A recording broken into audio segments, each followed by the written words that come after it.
南投鹿谷的开山圣王圣诞千秋，做一只新菇，22,800外台斤重，要互大家食平安。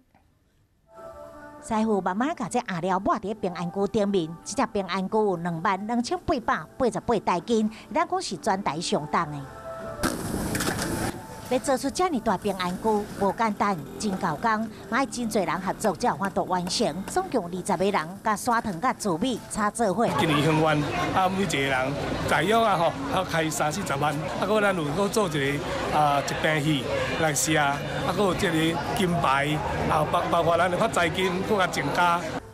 一只平安菇就要100万的，今年有4位茶农出钱来答谢开山圣王。这间开山圣王庙平安菇总重量逐档拢突破，上起初其实只有2200台斤，逐档增加重量，发放予更较侪人享用。养着大身躯了，对事业啊，对家庭啊，拢真发展真好啊！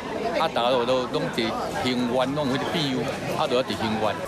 开山圣王圣诞嘛是庙宇重建136周年，除了平安菇以外，庙方也阁有准备圆仔、油面、甲米粉，而且阁有办暗会、放烟火，非常热闹。